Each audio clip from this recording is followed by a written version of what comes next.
Okay, third set time. Things not looking good for our returning champions. But it looks like night has fallen on Busan, and now everyone is super, super excited. This match is going to be ForGG versus Best on Fortress, Ranchin's least favorite map, I think. He was talking about how ugly it was. Of all time. Yes, you can go into that rant later, I'm sure. But Best does have the same permanent tattoo. I'm going to keep telling myself that because that would just be, oh man, you got to do it for the team. And he could get a bunch around the side of his face like Mike Tyson, just have T1, T1, T1, one side of the face. That would be excellent. Actually, it'd be the ugliest thing ever, but whatever. It's Best. So, yes. Best is very good versus Terran, but as we'll discuss in the game, we've commentated on a game with Best versus a Terran before in a finals, and that was versus Hwaseon Oz. Yeesh. But we'll talk about that a little bit later, because it looks like we're getting ready to start. Flashing lights, thousands and thousands of people. Where's Bunky? I don't see him. He's large and white. He's got to be in there somewhere. Oh, whatever. Here we go. Fortress is the map. It's an ugly map, but whatever. Yes, you can rant about it. Go ahead. Is there really anything that has to be said? It's an ugly as hell map. Looks like it was made by a kid that's 5 years old. And I don't understand why anybody was actually paid for making this thing. Has like a Pokeball with spikes in the middle of it. I don't get it. Anyway, here at the third position in orange, playing Terran is, of course, ForGG, representing KT. Sixth position in blue, playing Protoss, representing T1, is going to be Best. And Best, just known as Best. ForGG, also known as Never_V, which I never understood, because if you're calling yourself Never Victory, that's just counterintuitive when you're playing something that's actually competitive and you're trying to win. Yep. I don't get it. So it's like saying, you know what, I should win here, but I'm not gonna. But yeah, this is Best versus a Terran, which many people is like, Best is gonna win because it's versus a Terran. And gotta admit, he's really been very solid this entire playoff, going, I believe, 6-1, 5-1, something like that. Been doing good. Something like that. Very good record. Losing to a Zerg only, I believe, which was kind of embarrassing because he lost against Modesty. But hey. Still playing good, solid stuff. But he has had something like this. He should have won in the last Grand Finals, and he lost. Yes. Also, almost allowing Hwaseong Oz to get back in it. And he had facing off against Lomo, had like 2 base advantage, huge lead on troops. And then he just kind of allowed Lomo to go across the map with like a gigantic group of tanks, which had pretty much no support. And just kind of allowed him to middle on and kill all his stuff. And then 10 minutes later, we're like, wait, did Best lost? Oh. What? Yes. That was a very, very odd failure from Best, because in the middle of that game, I remember all the SKT1 bench was all like, woohoo, Best is winning. He's going to beat Lomo easy, and it certainly looked like that. You can go back and watch that game for yourself. It's definite Best victory. I'm not sure how he let it slip out of his fingers like that. I guess he was just too anxious for the victory, but you can bet that he's had a talking to after that game and maybe a little bit more prepared for this game. His coach saying to him, okay, don't be too anxious for the win. Keep your head in this thing, and you know how good you are against this matchup. And you're ahead versus Lomo, so once you're ahead in this game, don't let it slip out of your fingers like that.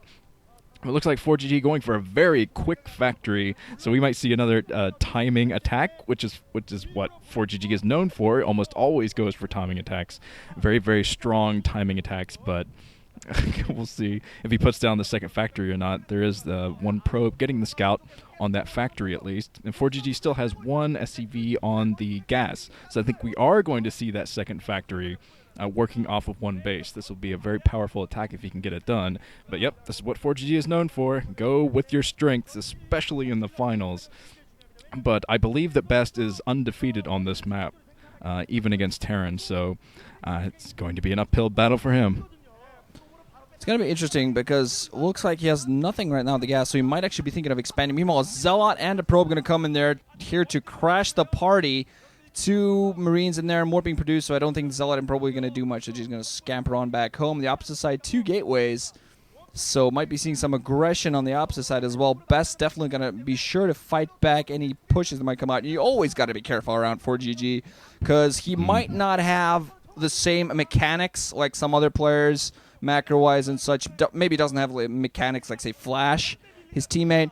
But unlike, say, Flash, he has these weird freaking timing attacks that come out of nowhere. And 1 minute you're like, okay, during this time, a Terran player will be expanding or will be working on macro, and I should be safe at least the next 60 seconds. And 10 seconds they're like, oh my god, there are tanks on my base sieging my stuff. Why? WTF. But yes. So Best, as you can see from that close-in shot of Best, he's already dripping with sweat. So maybe he was a little bit nervous going into this, and he should be nervous now because ForGG is going to push soon with his small army. He's going to probably wait for a second tank to come out before that happens, though, before he pushes with this. But he's already going to do a lot of damage to these Dragoons. With the Dragoons come in, he has plenty of Marines to fight this back and that single tank. As long as the tank survives, I think ForGG is going to survive at the moment. But Best did the right thing, throwing down another gateway. He's not even worried about his second base right now. He's probably going to throw that down soon, as long as he knows he'll be able to defend it. Okay, he is throwing it down, so that means he feels confident in being able to defend against this push from ForGG, and most likely has more Dragoons at home just ready to run out there and help out the squad. Nice micro from Best. He loses one Dragoon, but he's got to focus on these Marines. Once the Marines go down, the tanks will have no support except for this single Vulture. So that's why he's sniping all of the Marines. Easiest thing to snipe. But now mines are prepared for ForGG, trying to get in close and personal with those Dragoons. Do some mine dragging into the Dragoons. But Best has done a good job of whittling down the units from ForGG. So ForGG is going to have to focus on his macro. He's going to have to focus on his second base, which is what he's doing right now. Going to throw down that second base at the same time Best is. So we're going to see a nice macro game from these two fellas. Perfect move from Best, I gotta say. Maybe took a little bit more damage than he would have wanted. Lost, maybe should have wanted to come out of that with 3 Dragoons damaged, but, all alive and kicking.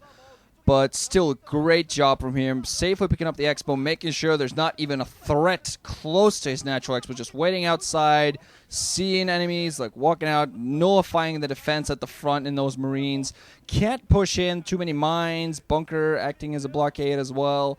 So it's kind of more of a funnel and kind of, minefield of death. So you don't want to go for that. But we're just going to safely get his own natural Expo off. And I just, beautiful, beautiful move there from Best. ForGG, meanwhile, kind of going to have to work on maybe not the kind of play he would have wanted to. Going to go for eBay right now on the opposite side. DCR Robotics facility come up. Probably just going to see Observer coming from that. But Best might be seeing some, I've been seeing that a little bit more lately. In the last year or so, we've been seeing very rarely early Reavers from Protoss against Terrans. But a little bit lately, like the past month or so, I've been seeing a little bit more return to that. Back in the day, I believe it was last player in the last, before a month ago, last player I remember seeing going for Reaver harass against the Terran player was Much before he went to the Air Force, for crying out loud.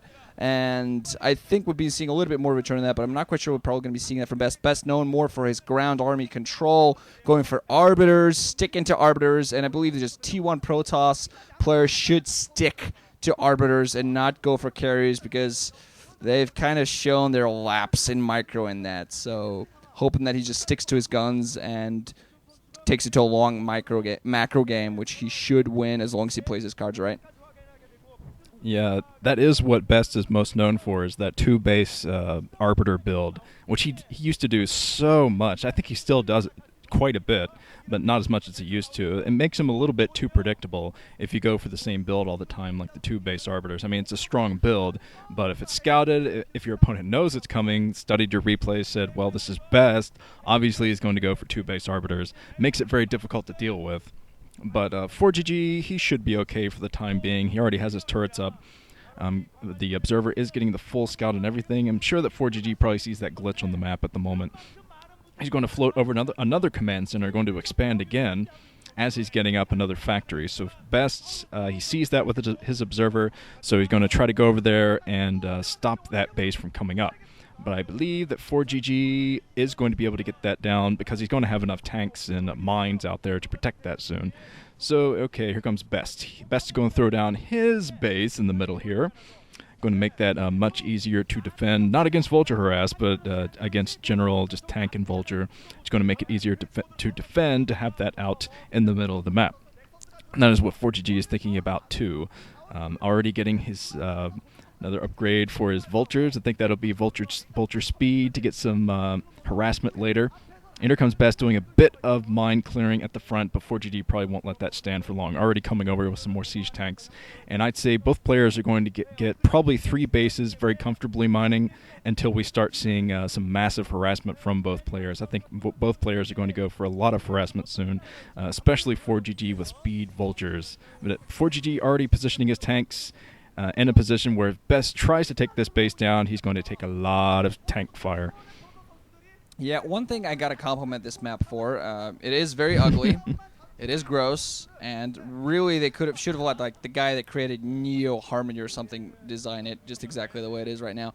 But you got to compliment the fact that it allows for a lot of battles across the middle of the map, because you take your expos across the middle. Generally, you try to go for corners, locations that are safer, but here's this gigantic area which an opponent can just run straight up into, so you're really forced to play good on defense. Already see a Stargate out there, probably going to be seeing an Arbiter Tribunal out there soon enough for Best, who's going to go for more of a 3-base Arbiter strategy, a little bit more different than him. There we go, the Arbiter Tribunal. So he's just going to stick to his guns, also going to expand at the lower left-hand island. Expo with probes can get into safely enough, apparently, so he's going to pick that up for himself, work on 4 bases, just working on heavy macro, and going to try to get some harassment done. They're going to try to make sure that ForGG doesn't go beyond 3 bases. ForGG might try to pick up the upper right-hand corner soon if he's meanwhile just working on a bunch of additional factories. But Best is going to want to keep ForGG to these 3 and no more. We're going to see that. I think it's actually even a little risky to try to go for that open area at the inside 3 o'clock base, because a lot of siege tank defenses, a lot of turrets in there, so maybe instead try to maybe backside the main with an Arbiter recall. That could be effective. So there you go, Bunky and Devil Bunky combining forces to take out KT. I believe that KT had a mascot like Bunky. They went for kind of a fake Bunky. It was like an orange Bunky. I'm not sure where that thing went. Maybe they just kind of decided, well, there is only one Bunky. You're not matching anymore. Bunky. Yes. So the Arbiters are on the way for Best, and Best taking the 8 o'clock position for himself. Both players are saying to themselves, well, they're not going to try to attack me. Not right now. I got siege tanks over here, and Best says, well, I have the economic advantage. I'm going to have Arbiters out in a huge army. So neither player thinks the other is going to attack at the moment just because of the defenses. So ForGG is trying to get a bit of vulture harassment, being fended off very quickly by those Dragoons, though. So going to prepare some drop ships as the control tower on that starport. And now ForGG has so many factories out, he can work on his push. He can work on getting enough troops out to take down that inside 9 o'clock, and then eventually curl into the natural expansion to take that down too. The other bases are going to be a much trickier proposition just because of the way the walls are set up. But the Pokeball will be just crowded with units battling soon. I choose you, Goliath, whatever. So the Goliath is out. So that means that ForGG most likely has scanned the Stargate, and he wants to have Goliath out to fight back the Arbiters.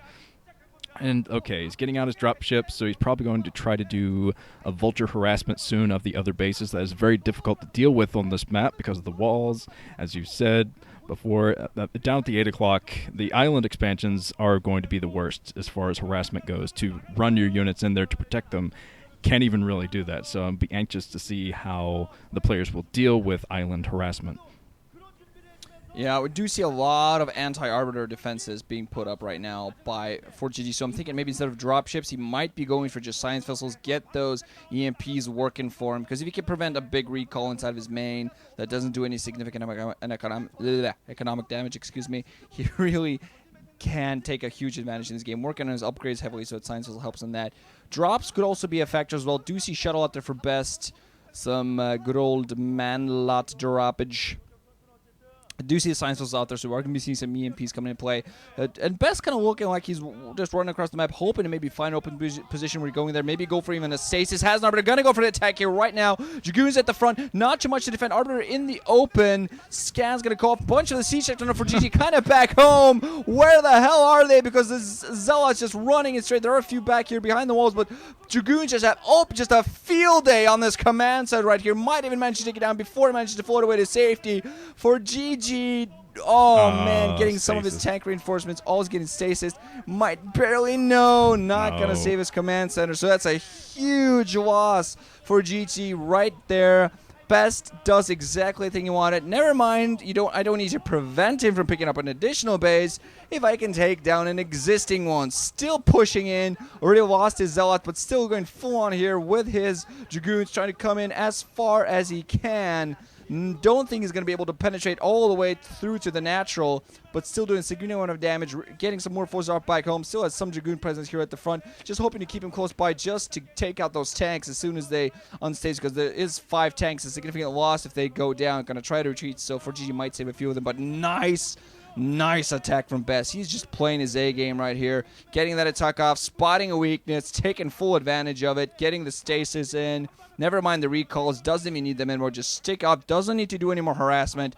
Just stick to the macro game, make sure you don't lose any bases, stick to your guns, play well, get that army out there. Unfortunately, getting a significant harass here at the inside 9 o'clock position, but Nexus still in play. Can also just get a bunch of probes back in there, so just make sure you stay safe, stay on those 4, keep your troops up, keep your macro going, and he is going to win this game as long as he doesn't make any insane mistakes like he did against the Lomo a year ago.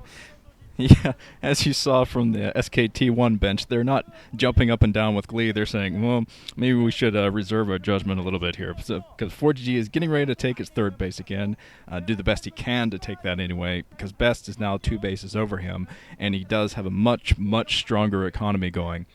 That's what I love about the macro Protoss play these days. Best just had so many Dragoons out. So you're thinking, well, he's probably not going to attack soon. There's no speed lots. And then a wave of speed lots comes out from behind the Dragoons, all pumping at the same time from the million gateways. I love it. There's another wave of speed lots getting ready for a second attack from Best. So he's going to try to prepare another attack to take down that base again, that inside 9 o'clock that ForGG is content to take. But now ForGG is coming in with the dropship. As the observers are pointing out, he's probably going to drop behind that base with a couple of siege tanks. Do his best to siege and take that out. Maybe vultures on the side to scan in there and get that a few probe kills before backing off. But here comes ForGG.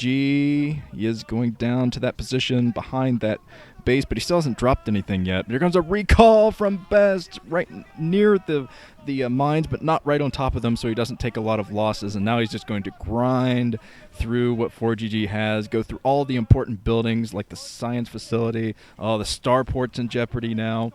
And these armories might go down if ForGG can't pull back in time. But ForGG, it looks like he's trying to drop the 8 o'clock position, going to try to take that down. That's going to be much, much more difficult for Best to defend. But at the same time, Best is getting so much damage done and moving out with an army at the same time to this inside 3 o'clock base. Speed lots, going to push through and probably kill all of the tanks. So ForGG, not looking too good for him. Oh, man, this is...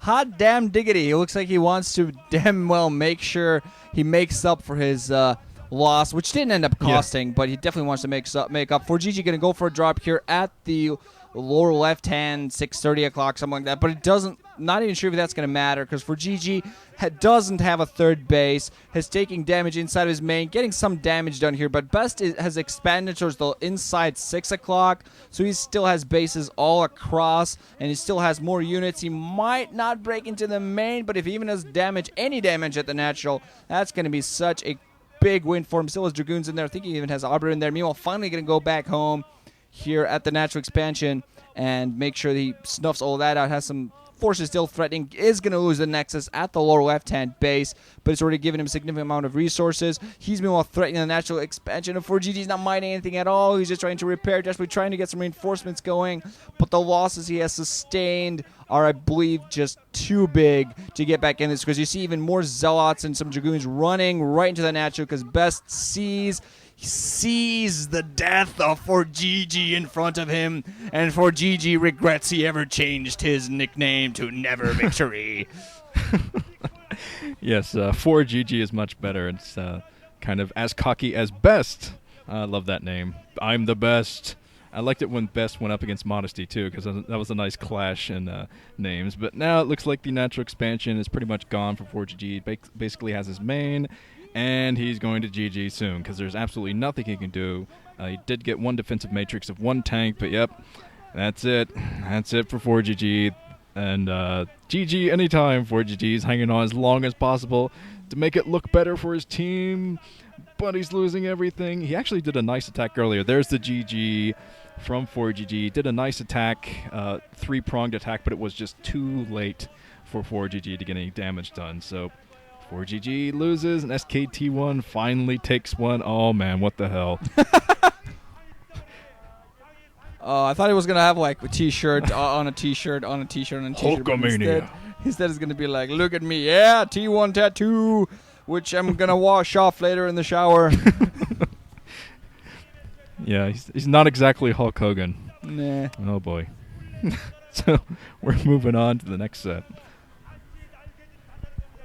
Just thank your stars that didn't make a comment about how yummy he is or something. Yes. I'm going to include that, you know. I'm pretty sure I did. I kind of knew you were going to.